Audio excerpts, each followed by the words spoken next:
우리 함께 성경 보도록 하겠습니다. 성경은 신약 성경 로마서 8장 9절 말씀을 함께 보도록 하겠습니다. 성경은 신약 성경 로마서 8장 9절, 우리 한 구절 밖에 되지 않습니다. 다 같이 한 목소리로, 큰 목소리로 읽도록 하겠습니다. 시작. 만일 너희 속에 하나님의 영이 거하시면 너희가 육체에 있지 아니하고 영에 있나니 누구든지 그리스도의 영이 없으면 그리스도의 사람이 아니라. 아멘. 자, 오늘 저와 여러분이 나눌 말씀의 제목은 나는 그리스도인입니다. 나는 그리스도인입니다.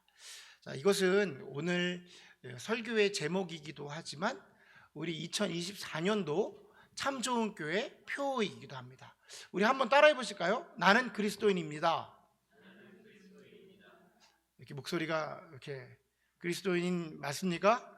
다시 한번 나는 그리스도인입니다. 우리 옆에 계신 분들과 함께 이 얘기를 나눠보세요. 옆에 있는 분 보시면서 나는 그리스도인입니다. 자, 이게 나는 그리스도인입니다 라고 말하기가 좀 겸연쩍기도 하고 쑥스럽기도 하고 때로는 부끄럽기도 합니다. 우리는 다 그리스도인이죠. 근데 교회에서 나는 그리스도인입니다 이거 그렇게 어렵지 않아요. 근데 밖에 나가서 나는 그리스도인입니다 라고 말할 때 뭔가 주저함이 있습니다. 물어보지도 않았는데 내가 굳이 그걸 말해야 되나? 이거를 얘기했을 때 불이익이 오기도 하고요. 또 혹여나 내가 이렇게 말하면 예수님의 이름에 먹칠을 할까, 여호와의 이름을 망명되이 일컫는 것은 아닐까라는 걱정도 있어서 그리스도인입니다 라고 말하기가 좀 주저할 때가 있어요. 무엇인입니다 라고 말할 때 그 말이 좀 강함이 있습니다.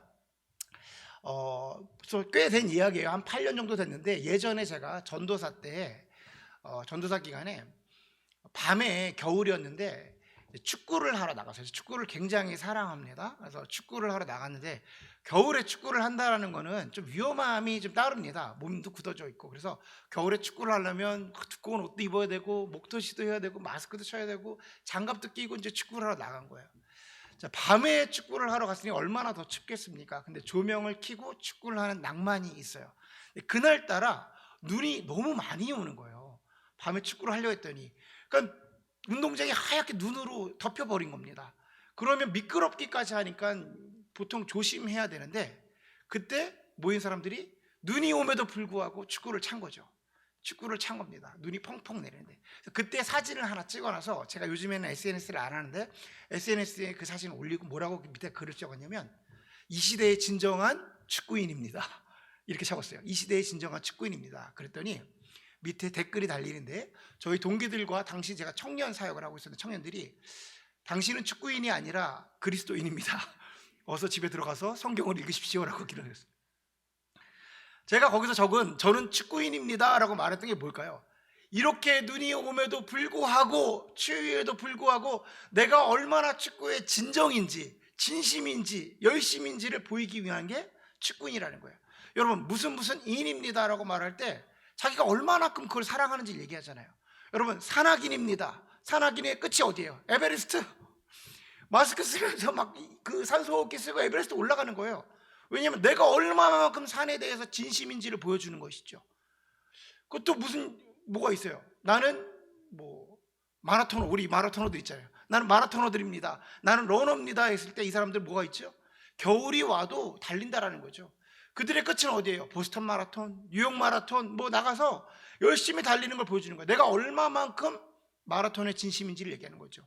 나는 골프인입니다. 나는 진정한 골프인입니다. 뭐죠? 추위에도 이 겨울에도 오돌오돌 떨면서 나가서 골프 치는 거예요. 골프가 어느 정도 치냐면 이 티라는 게 땅에 꼽히지 않을 때까지, 땅이 얼어서 이 바늘이 꼽히지가 않아, 그때까지 나가서 골프를 치는 거예요. 그러면서 나는 진정한 골프인입니다. 왜 이렇게 이야기를 하냐면 내가 이것에 대해서 얼마나 진심이고 내가 이것에 대해서 얼마나 그 마음에 품고 있고 이것을 사랑하는지를 얘기하는 겁니다. 우리 이런 맥락에서 나는 그리스도인입니다 라고 말하면 내가 얼마만큼 예수님에 대해서 진심이며 내가 얼마만큼 예수님을 사랑하는 것이며 이런 것을 표현할 때 우리는 뭔가 나는 그리스도인 같지가 않은 거야. 나는 뭔가 그렇게 행하지 못하는 것 같은 거야. 나는 지금 내가 하고 있는 행동을 봐서 그리스도인이라 말하기에는 뭔가 부족하고 쑥스럽고 연약하고 약한 것처럼 느껴진다라는 거예요. 여러분, 만약에 이런 게 그리스도인이라면, 세상의 기준으로 나는 무슨 인입니다라고 표현하는 것처럼 그게 그리스도인이라면, 우리는 누군가에 비해서는 분명히 부족한 사람일 거예요. 어떤 기준에 의해서는 그리스도인이라 말하기에는 참 창피한 사람들일 겁니다. 그게 그리스도인이냐라는 거예요. 어떠한 행동을 해서 그리스도인임을 나타내는 부분도 분명히 있습니다. 그 1년 동안 그런 부분도 우리가 다뤄 나갈 거예요. 그런데 그런 행위를 해서 그리스도인이 아니라 우리 자체는 그 진정한 무엇이 우리를 그리스도인으로 만드느냐, 이것을 우리가 분별해야 되는 것입니다. 전도를 하다 보면 때론 어른들을 향해서 전도를 할 때가 있고 친인척에 이제 전도를 할 때가 있어요. 예전에 우리 삼촌에게 제가 전도를 한 적이 있습니다. 복음을 전하려고 했던 거예요. 삼촌, 이제 교회 가셔야죠. 건강도 많이 안 좋아지시고 이제 예수 믿을 때가 되지 않았습니까? 라고 말했더니 우리 삼촌이 이런 얘기를 저한테 해주셨어요. 나는 예수 못 믿어. 나는 교회 못 가. 나는 예수 믿으려면 술 끊어야 되는데 술 못 끊어서 나 교회 못 가라고 얘기한 거예요. 나는 담배 끊어야 교회 다닐 수 있는데 예수 믿는 사람은 담배 끊어야 되는데 담배 못 끊어서 교회 못 가라고 합니다. 이런 이야기 많이 들어보셨죠? 흔하게. 이게 무슨 얘기냐면, 그분들이 생각할 때 이런 것들을 하지 않아야 예수 믿는 것이고 이런 것들을 하지 않아야 내가 그리스도인이 되는 건데 나는 그런 거 못하거든. 얼추 말을 들으면 비슷한 것 같지만 사실은 예수 믿는다라는 것은, 그리스도인은 무엇을 해서 무엇을 하지 않아서가 되는 것이 아니라 그 자체에 예수를 믿었기 때문에 그런 것들을 하지 않는 거예요. 내가 그리스도인이 되었기 때문에 그런 행동을 하는 것이고, 내가 그리스도인이 되었기 때문에 그런 행동을 하지 않는 것이지, 그런 행동을 하거나 그런 행동을 하지 않아서 그리스도인이 되는 것은 아니라는 것입니다. 그러니까 우리는 무엇이 그리스도인이냐라는 질문에 답을 내릴 수 있어야 되는 거예요. 자, 오늘 본문에 보면 로마서에서 바울은 그 답을 우리에게 제시해 주고 있습니다. 그리스도인이 무엇인지를 이야기해 주고 있어요. 오늘 본문을 한번 읽어볼까요? 우리 본문 다 같이 한 목소리 읽습니다. 시작.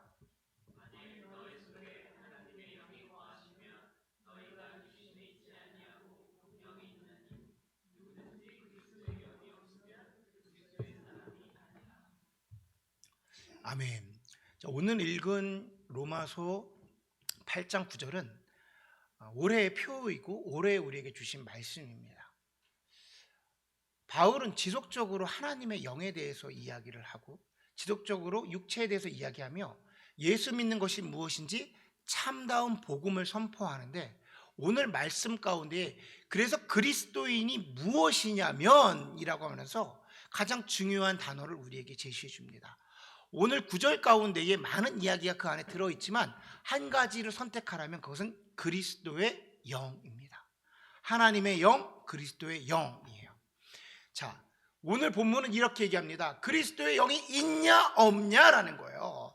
하나님의 영이 있느냐 없느냐, 이것의 유무에 따라서 그것이 그리스도인이냐 아니냐를 얘기해 주고 있는 거예요. 하나님의 영이 있으면, 우리 안에 하나님의 영이 있으면 그것은 그리스도의 사람인 것이고, 그리스도의 영이 있으면 그건 그리스도의 사람인 것이고, 그것이 없으면 그냥 육체다라고 이야기를 해주고 있는 겁니다. 우리가 오늘 본문을 읽으면서 떠오르는 장면이 있으셔야 됩니다. 그것은 무엇이냐면, 하나님께서 태초에 천지를 창조하시며 사람을 만들 때의 모습인 거예요. 하나님께서 사람을 창조하십니다. 그 모습을 보면 창세기 2장 7절에 나와 있어요. 창세기 2장 7절을 보니까 이렇게 기록을 합니다. 여호와 하나님이 땅의 흙으로 사람을 지으시고 생기를 그 코에 불어 넣으시니 사람이 생명이 되니라. 제가 이거 표준 세번역으로 다시 한번 읽어드릴게요. 표준 세번역을 이렇게 말합니다. 주 하나님이 땅의 흙으로 사람을 지으시고 그 코에 생명의 기운을 넣으시니 사람이 생명체가 되었다. 여러분, 하나님께서 천지를 창조하시고 사람을 만드실 때 뭐라고 하면 흙으로 사람을 빚으셨대요. 실제로 흙으로 사람을 만드신 거예요. 그리고 어떤 작업을 하셨냐면 그 코에 하나님의 생기를 집어넣었어요. 생영을 집어넣었어요. 하나님의 호흡을 주셨습니다. 이게 하나님의 영이에요. 하나님의 영을 부어 넣어줬더니 성경의 개념으로 뭐라고 말하냐면 그 사람이 그때부터 생명체가 되었다. 신기하죠? 왜 신기하다고 표현하냐면 하나님께서는 이 장면을 동일하게 행하셨는데 다른 피조물들을 만들 때도 동일하게 흙으로 호랑이도 만드시고 새도 만드시고 모든 생명체를 만드셨단 말이에요. 지금 우리가 그 생명체를 바라보십시오. 날아다니잖아요. 숨쉬잖아요. 살아있잖아요. 생명체인데 성경에서 오직 사람만이 하나님께서 그 코에 생기를 집어넣으셨단 말이에요. 그리고 그때서야 비로소 생명체가 되었다고 말하는 거예요. 다른 것들도 살아있는데 왜 오직 성경은 사람만 살아있다라고 말하는 거예요? 하나님의 개념에서 사람이 살아있다라는 것은 무엇이면 그 코에 하나님의 생기가 들어가 있느냐라는 거예요. 다른 피조물에게는 이런 작업이 없었습니다. 오직 사람을 만들 때만 하나님의 영을 집어넣으셨어요. 이 하나님의 영이 무엇이냐면 바로 하나님의 생각이고 하나님의 마음이고 하나님의 감정이고 하나님의 의지이고 하나님의 의도입니다. 이걸 기억하셔야 돼요. 하나님의 마음이, 하나님의 생각이, 하나님의 의지가, 하나님의 의도가 우리 안에 들어온 거야. 그때부터 생명이라고 말하는 거예요. 그게 없으면 뭐예요? 육체만 있는 거예요. 육체. 그건 동물들입니다. 이 과정이 없으면 그냥 동물들인 거예요. 살아있으나 하나님 관용 가운데 하나님 시선은 살아있는 게 아니에요. 그러니까 예수님을 믿지 않는 사람들, 하나님의 영이 없는 사람들은 그 본질, 육체대로 행하는 겁니다. 그걸 뭐라고 말해요? 본능이라고 해요. 동물들하고 똑같은 거예요. 여러분, 하나님이 없는 사람들에게 나타나는 현상들이 뭐죠? 살아있다 하나 우리랑 똑같이 모습이나 똑같이 생명이 있는 듯 하나 동물들처럼 사는 거예요. 본성에 이끌려 살아가는 겁니다. 육체는 뭐냐면 나의 생각, 나의 감정, 나의 의지, 나의 의도를 가지고 살아가는 거예요. 그러니까 세상을 바라보면서 뭐라고 말하냐면 세상을 살아가는 것은 약육강식이야. 적자생존이야. 강한 사람들이 살아남는 것이고 강한 자들이 다스리는 거야. 여러분 지금 세상에서 말하는 건 똑같잖아요. 동물들하고 똑같은 삶을 살아가는 겁니다. 내가 강한 사람들이 더 많이 누리는 거고 더 많이 모은 사람들이 더 많이 누리는 거고 강한 자만 살아남는 거야. 이거 호랑이 아니에요? 이거 사자 아닙니까? 다를 게 뭐가 있어요? 하나님 보시기에는 하나님의 생각과 하나님의 감정과 하나님의 의도와 하나님의 목적이 없는 것들은 그냥 새들과 동물과 다 똑같다라는 거예요. 굉장히 중요한 부분입니다. 오직 사람에게 하나님의 영을 집어넣으셨다는 거예요. 여러분 이 부분을 가지고 살아가셔야 되는 겁니다. 우리가 하나님의 영이 없으면 우리가 하나님의 일들을 감당하지 못하는 거예요. 로마서는 동일하게 우리에게 얘기하는데 로마서는 12장 이렇게 표현합니다. 너희는 세상을 본받지 말고 변화를 받아 하나님의 선하시고 기뻐하시고 온전하신 뜻이 분별하도록 하라. 우리에게 하나님의 영이 들어오는 것은 우리 안에 세상의 모습으로 살아가는 것이 아니라 변화를 받는 거예요. 이건 성령으로 인해서 변화를 받는 겁니다. 성령으로 변화를 받았더니 우리 안에 무슨 일들이 벌어지냐? 하나님의 선하시고 온전하시고 기뻐하신 뜻이 무엇인지를 분별하고 깨닫고 그것을 살아갈 수 있게 하는 거예요. 하나님의 선하시고 기뻐하시고 온전하신 뜻이 뭐예요? 하나님의 감정, 하나님의 생각, 하나님의 의도, 하나님의 목적을 내가 분별하는 겁니다. 그때서야 비로소 우리는 그리스도인이 되는 거예요. 그런데 생각해 보십시오. 하나님이 왜 사람에게만 그러셨냐라는 거예요. 하나님이 창조하실 때 동물에게도 그러시면 되잖아. 이미 창조하시고 어차피 바람 불어 넣으시는 건데 걔네들한테도 하면 하나님 목적대로 사는 것이죠. 하나님은요, 여러분 이 부분 잘 기억하셔야 됩니다. 동물을 만드셨는데 하나님의 기쁨이기도 하지만 무엇 때문에 만드셨어요? 사람을 위해 만드셨어요. 하나님의 모든 창조는 다 6일째 마지막에 만든 사람을 위해서 만든 거예요. 사람을 위해 선물로 주신 겁니다. 그래서 생육하고 번성하고 땅을 정복하라고, 다 너의 것이야 라고 말하는 거예요. 너희를 위해서 내가 만든 거야. 너의 기쁨이 나의 기쁨이고 내가 너로 인하여 기쁨이 나의 기쁨이라고 말하는 거예요. 하나님이 이 땅을 누리라고 창조하신 거죠. 그러니까 하나님은 이 땅에 우리를 만드시고 창조하시고 생기를 불어넣으심은 하나님으로 만드신 거예요. 자기의 형상대로 만들었다라는 것은 하나님이 하나님을 만드신 거예요. 그리고 내가 느끼는 이 기쁨을 너도 다 느끼길 원해. 하나님이 창조하신 걸 보면서 하나님 얼마나 기쁘시겠어요. 그 창조 보시기에 좋았더라 하시잖아요. 그 모든 보시기에 좋았더라가 너도 기쁘길 원해. 너의 선물이야. 너는 나의 사랑하는 자녀기 때문에 그래.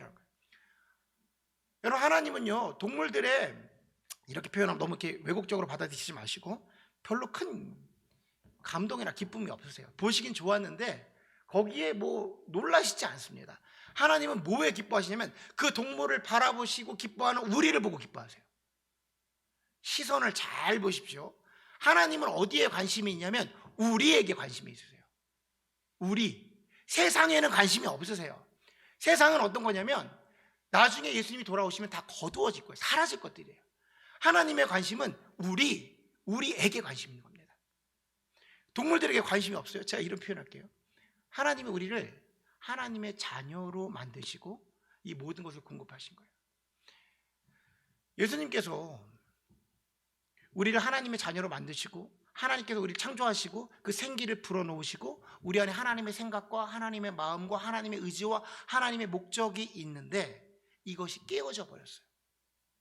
왜 깨졌습니까? 죄를 지어서 깨졌습니다. 그 죄의 시작은 뭐였죠? 육체의 생각과 나의 마음의 것이에요. 나의 육체가 하나님처럼 되고 싶었던 거예요. 하와가 이것을 먹으면 내가 하나님과 같이 될 것이다 라고 생각하는 하나님의 생각을 한 것이 아니라 육체의 생각을 가지고 살아간 거죠. 다시 말해서 우리가 이 땅을 살아갈 때 우리 안에 두 가지의 마음이 있는 겁니다. 하나님의 영의 생각이 있는 것이고 나의 생각이 있는 거예요. 하나님의 의도가 있는 것이고 나의 의도가 있는 거고요. 하나님의 목적이 있고 나의 목적이 되는 거예요. 우리가 그리스도인으로 살아간다라는 것은 하나님의 의도와 목적에 의해서 살아가는 사람들은 그리스도의 사람이 되는 것이고, 나의 목적, 나의 육체의 기쁨, 나의 욕망 이런 것을 채우기 위해서는 그냥 본성대로 살아가는 사람들인 거예요. 그래서 하와가 내가 하나님처럼 되고 싶어서 선악과를 따먹는 죄를 짓는 순간부터 하나님의 영이 깨어져 버린 겁니다. 그러면 우리의 상태는 어떤 상태가 된 거예요? 동물과 별반 다름이 없는 겁니다. 하나님의 영이 우리 안에 들어오지 않으면 세상 동물들과 다름이 하나도 없는 거예요. 그렇게 사랑하는 겁니다. 이게 얼마나 안타까우시겠어요? 하나님이 너무 안타까우신 거야. 도저히 이걸 두고 볼 수가 없는 거예요. 그래서 예수님을 우리에게 보내주신 거예요. 예수님을 우리에게 보내주신 거예요. 여러분, 왜 예수님을 보내주셔야 되는 거예요? 놓을 수가 없는 겁니다. 놓을 수가 없는 거예요. 제가 간단하게 비유를 들어볼게요. 저도 동물을 사랑하는 애견인입니다. 무엇인이라 그러면 얼마나 동물을 사랑하는 사람이겠어요. 한때 제가 동물을 그렇게 사랑하기 전에 개고기도 먹고 즐겨하고 뭐 그런 시절이 있었어요. 그러나 지금은 그런 거 다 뒤로 하고 애견인이란 말이야. 강아지 사랑합니다. 그래서 이런 얘기를 해요. 우리 강아지 이름이 꽁입니다. 꽁이야, 아빠랑 같이 나갈까? 꽁이한테 아빠라는 거예요. 걔가 제 아들이라는 거죠. 꽁이야 같이 나가서 이것도 하고 막 이런 관계를 가져요. 그런데 저에게 신앙인으로서 확실한 기준점이 있습니다. 걔는 내가 그 우리 아빠야 뭐 이거 하자 저거 하자 뭐 간식도 줄게 라고 말하지만 걔는 걔예요. 걔는 걔입니다. 걔한테 아들이라 불러주고 아이라고 불러주지만 저는 걔를 사람처럼 기르긴 하지만 제 아들인 진우를 개처럼 기르지 않아요. 이거 맞죠, 여러분? 사람들이 개를 사람처럼 기르긴 하지만 내 아들을 개처럼 기르는 사람은 없다고요. 경계선이 분명한 겁니다. 제 아들하고 개랑 둘 다 사랑하는 내 아들이라고 칩시다. 내 사랑하는 콩이 아들이 빠지고 진우가 물에 빠졌어요. 당연히 진우를 건지겠죠. 여러분 마찬가지입니다. 개 100마리가 빠졌어. 당연히 진우를 건지겠죠. 세상에 있는 모든 동물이 물에 다 빠졌어. 진우를 건지겠죠. 왜냐하면 나의 피와 나의 관심과 나의 관심 모든 게 내 자녀이기 때문에 거죠. 세상에 모든 것을 준다고 해도, 세상 천지를 준다고 해도, 어떤 생명체를 갖다 준다 해도 진우와 바꾸지 않는다니까요. 아멘 진우? 아멘. 이럴 때 한번 확증해야지. 아니 어떤 사람이 나의 자녀와 동물과 바뀌고 있어요. 동물을 진짜 사랑하는 사람이 있다고 칩시다. 그 동물을 살리겠다고 간호도 하고 병도 쉬고 정말 동물을 사랑하는 분들이 있어요. 자녀처럼 길러도 그렇다 한들 개라는 거야. 그 아들과 바꾸는, 그 자녀와 바꾸는 사람은 없습니다. 왜냐하면 자녀를 기르면서 나의 생각, 나의 관념, 나의 기쁨, 나의 의도를 자녀에게 투영하죠. 왜? 자녀가 바르게 크기 위해서. 때론 부모가 온전치 못하면 더 좋은 것을 가리키기 위해서 애를 씁니다. 왜냐하면 나의 자녀이기 때문에 그래요. 왜냐하면 해산의 고통으로 그 아이를 낳았단 말이에요. 어느 어미가 아이를 내가 어디서 주워온 개랑 동일하게 키웁니까? 말도 안 돼, 말도 안 돼. 예수님이 왜 십자가에 못 박혀 돌아가시면서 마지막까지 우리를 붙잡았냐고요? 개와 같이 여기지 않는 겁니다. 나의 자녀인 거예요. 세상의 모든 것을 다 내놓아도, 이것을 성경이 뭐라고 표현하냐면 한 영혼이 천하보다 귀하다고 말합니다. 하나님의 생각에서는요, 하나님의 시선에서는 온 천하 다 너를 위해서 만들었는데 그것보다 너가 훨씬 더 귀하지예요. 여러분 이해하십니까? 왜 온 천하보다 한 영혼이 귀하냐면요, 하나님 눈에는 그 영혼밖에 안 보여. 십자가의 해산의 고통으로 그 영혼을 얻었거든요.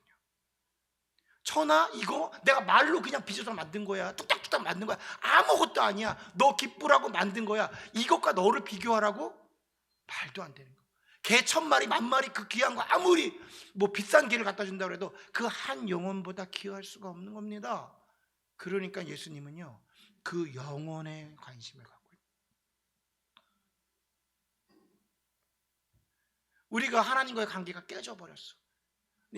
하나님이 예수 그리스도의 십자가에 못 박혀 하시면서 그 보혈의 피로 그 관계를 회복시키신 겁니다. 그러면서 요한복음 1장 12절은 이렇게 해요. 영접하는 자, 그러니까 예수 그리스도의 십자가의 보혈을 믿는 자, 그 이름 믿는 자들에게는 하나님의 자녀가 되는 권세를 주셨습니다. 아멘? 아멘. 예수 그리스도를 믿음으로 받아들이는 순간 우리의 신분이 무엇이 되면 하나님의 자녀의 신분이 회복되는 거예요. 하나님의 자녀가 되는 것이 그리스도인인 겁니다.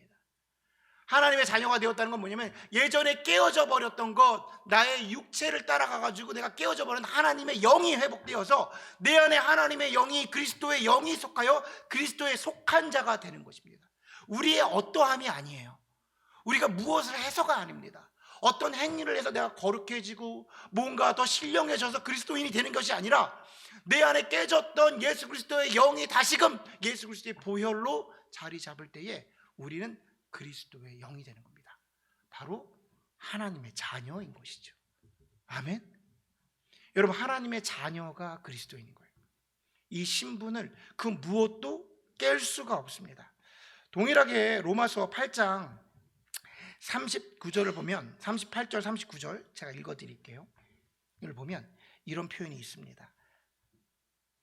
내가 확신하노니 사망이나 생명이나 천사들이나 권세자들이나 현재의 일이나 장래의 일이나 능력이나 높음이나 깊음이나 다른 어떠한 피조물이라도 우리를 주 예수 그리스도의 사랑 안에서 하나님의 사랑에서 끊을 수 없느니라. 아멘. 그 무엇이 사망이 온다 하더라도, 높음이나 깊음이나 그 어떤 것이 내게 온다 하더라도 우리 주 그리스도 예수 안에 있는 하나님의 사랑에서 우리를 끊을 수 없다라는 거예요. 이게 하나님의 자녀인 겁니다. 여러분, 이 부분을 잊으면 안 돼요. 이게 그리스도인인 겁니다. 앞으로 제가 오늘 설교는 앞으로 우리가 읽을 많은 신앙인들, 신앙의 모습, 그리고 신앙인의 정체성의 인트로가 되는 그런 설교가 될 겁니다. 한 가지만 기억하시면 돼요. 우리가 예수 그리스도를 받아들임으로 그 보혈의 피로 인해서 그리스도에 속하게 된 상태부터 우리는 하나님의 자녀입니다. 하나님의 자녀는 그 어떠한 것들이라 해도 주 그리스도 예수 안에 있는 하나님의 사랑에서 우리를 끊을 수 없다라는 겁니다. 여러분, 이거 잊지 마십시오. 로마서 1장에 보면 그런즉 이 일에 대하여 우리가 무슨 말을 하리요? 만일 하나님이 우리 위를 위하시면 누가 우리를 대적하리요? 그렇게 말씀하시면서 그리스도 예수 안에 있는 우리에겐 결코 정죄함이 없다고 말합니다. 이게 왜 그러냐면 사단은요 우리를 계속해서 무엇을 흔드냐면 도저히 너는 예수 믿는 사람이라고 말할 수 없어 라는 행위를 얘기합니다. 그래서 그 행위에 대해서 정죄를 해요. 여러분, 우리가 행위로 아까 말한 것처럼 나는 축구인입니다, 나는 산악인입니다, 나는 마라토너입니다, 나는 골프인입니다, 무엇을 말할 때 얼마만큼 그것을 사랑하는지를 표현하는 것으로 인해서 그 정체성을 얘기한다면 우리는 그리스도인이라고 말할 수가 없어요. 여러분, 우리가 진짜 그리스도인이라고 말하면서 그런 죄를 지을 수가 있습니까? 그런 행동을 할 수가 있습니까? 우리가 정말로 세상에 다큐멘터리 찍듯이 카메라가 숨어 있어서 우리의 모든 것이 다 공개되었는데 그 모습 그대로 나오면서 저는 그리스도인입니다 라고 말하는 게 세상은 위선이라고 말하고요, 거짓이라고 말합니다. 우리를 주저하게 만드는 건 뭐예요? 우리가 그리스도인입니다, 나는 크리스찬입니다 라고 주저하게 만드는 건 나의 행위입니다. 그런 행위를 가지고 그리스도인이라고 말하기는 참 민망한 거예요. 우리가 너무 위선적인 거예요. 이 마음은 누가 주는 겁니까? 사단이 줍니다. 사단의 시선은 행위에 있어요. 근데 하나님은 뭐로 본다고요? 너의 외모로 너를 평가하지 않고 너의 중심으로 본다고 말씀하시는 거예요. 내 마음 가운데 주님, 그럼에도 불구하고 하나님의 영이 내 안에 있으므로 나는 너무 창피하고 부족하나 하나님, 그래도 내가 하나님의 자녀입니다 라고 고백을 해야 되는 거예요. 하나님의 시선은, 예수님의 시선은 오직 우리의 회복에만 있습니다. 우리가 무엇을 하셔도, 여러분이 뭐 어떤 죄를 져도 그 어떤 것으로 높음이나 기쁨이나 그 어떤 사망이 온다 하더라도 여러분, 하나님의 사랑에서 우리를 끊을 수 있는 것이 없습니다. 여러분, 이 단어 꼭 붙잡고 계세요. 이런 얘기합니다. 자, 이제 좀 다른 이야기를 할게요. 여러분들의 관심을 자극하기 위해서. 세상에 마지막 날이 온대. 마지막 날이 와가지고 뭐 손에 뭐 바코드 같은 거 666을 받고 막 이마에 666을 받으면 그 천국에 못 간대. 진짜 그래요? 받으란 소리 아닙니다. 여러분, 오늘 말씀 붙잡으세요. 그딴 이해하기 힘든 얘기 붙잡지 말고 세상에 그 어떤 것도, 높음이나 사망이나 죽음도 예수 그리스도의 보혈의 피에 그를 이겨낼 수가 없다니까. 십자가의 보혈의 피로 하나님의 자녀가 된 걸 끊을 수가 없단 말이에요. 잊지 마세요. 우리가 못 모르고 도장 받았어, 666 받았다고 칩시다. 그러면 안 되는 거예요. 근데 제가 말씀드린 거예요. 자극적인 얘기를 하는 거예요. 받았다 한들 그게 예수 그리스도의 보혈의 피를, 사단이 준 마크가 예수 그리스도의 보혈의 피의 능력을 없애버린다고요? 그런 예수 믿지 마세요. 여러분, 그런 예수 믿지 마세요. 우리가 예수 그리스도를 고백하고 예수님 믿는 게 뭐냐면 그 어떠한 것도 하나님의 사랑에서 끊을 수 없는 겁니다. 예수를 믿을 때 이 견고함으로 믿으셔야 되는 거예요. 그때가 돼서 사단이 우리에게 유혹하겠지, 무너뜨리겠지, 힘들게 하겠지. 그 힘듦은 무엇이냐면 내 입으로 내가 믿었던 예수 그리스도는 존재하지 않아 라고 고백하는 겁니다. 내가 믿었던 다 가짜야. 성경에서 이게 누구냐면 바울이 말했던 알렉산더 같은 사람들이에요. 그가 배신하여 떠났다. 그가 예수를 성령으로 믿었지만 성령을 거부하고 성령을 근심케 하고 떠난 거예요. 만약 우리가 그렇지 않다면 하나님의 사랑에서 끊을 건 아무것도 없습니다. 여러분, 예수 그리스도의 보혈의 피가 우리를 향해서 한 것이 무엇이냐면 내가 예전의 모습, 하나님이 창조하신 하나님의 영을 불어넣어서 하나님의 자녀가 되게 하신 거예요. 하나님의 관심은 오직 그 자녀의 회복에만 있습니다. 사단의 시선은 계속해서 우리를 정죄합니다. 네가 이러고도 예수 믿는 사람이냐? 네가 이러고도 교회 나가서 예배할 수 있냐? 너가 이러고도 또 회개를 한다고? 아니요. 하나님은 이럼에도 불구하고 또 회개하십니다. 왜냐하면 그 보혈의 피로 어떠한 것도 하나님의 사랑에서 우리를 끊을 수 없기 때문인 거예요. 여러분, 저는 여러분에게 그러니까 자유롭게 사세요 이 말을 하는 게 아닙니다. 앞으로 신앙인으로서, 하나님의 자녀로서 우리가 무엇을 해야 되는지도 얘기할 거예요. 그런데 가장 기본적인 걸 잊지 마십시오. 우리는 하나님의 자녀입니다. 설교를 통해서 여러 차례 여러분에게 말씀드린 게 있어요. 우리가 그리스도인 그러면 뭔가 신앙의 모습들이 있죠. 제가 이제 앞으로 1년 동안 지나면서 강해 설교를 몇 번 하려고 그러는데 그 중에 한 가지가 사사기를 하려고 합니다. 사사기, 우리 사사들이 하나님의 신앙을 가지고 이 땅을 어떻게 살아갔는지에 대해서 제가 사사기를 통해서 여러분과 함께 강해 설교를 하려고 하는데, 신앙인의 걸출한 신앙인들의 모습이 있잖아요. 그러면 그 인물들을 보면서 배워야 하는 부분들이 분명히 있습니다. 신앙인이라면 이렇게 살아가야지. 신앙인이라면 이런 모습도 갖춰야지. 그래요. 그런 것들 우리에게 필요합니다. 해 나가야 됩니다. 그런데 잊지 말아야 되는 것은 우리가 그렇게 살지 못한다 하더라도, 우리의 모습이 초라하기 짝이 없다 하더라도, 그럼에도 불구하고 우리가 그리스도의 자녀임을 깨달아야 돼요. 그리스도인? 그러면 이런 것들을 해야지. 오케이, 그런 것들 맞아요. 여러분들이 어떤 생각을 하셔도 그리스도인, 그래서 최소한 이 정도는 해야지. 맞아요. 다 맞습니다. 근데 우리가 군인 생각해 보십시오. 군인 그러면 어떤 게 군인입니까? 네이비스, UDT, SSU, 막 특공대 들어가가지고 막 격침하고 일당백 다 처리하고 막 군인 맞습니다. 근데 진짜 군인은 언제부터가 군인이에요? 제가 여러 차례 말씀드렸습니다. 언제부터가 군인이에요? 훈련소에 들어가는 순간부터 군인입니다. 잊지 마십시오. 군인은 언제부터가 군인이냐면 훈련소에 들어가는 순간부터, 그 신분의 변화가 있는 순간부터 군인입니다. 어디로 가야 되는지도 모르고 제식을 하려고 하면 팔하고 다리고 같이 움직이는 사람들도 있고 어리버리하는 사람도 있어요. 진짜 있습니다. 그렇지만 그들도 군인입니다. 우리 언제부터 하나님의 자녀이냐면요, 하나님의 영이 우리 안에 들어오는 순간부터요. 그러면서 계속해서 그리스도인으로 하나님의 성숙한 자녀로서 성장해 나가는 겁니다. 우리가 1년 프로젝트는 아니겠죠. 나는 그리스도인입니다. 1년으로 말할 수는 없습니다. 그러나 올해가 지나서는 지금 우리가 옆에 사람을 바라보면서 나는 그리스도인입니다 라고 했을 때 조금 겸연쩍은 모습이 있었다면, 우리 마지막 날에 송구영신 예배 때 한 번 더 할 거거든요. 나는 그리스도인입니다 할 때 나는 진정한 하나님의 자녀입니다를 고백할 수 있는 저와 여러분이 되기를 간절히 소원합니다.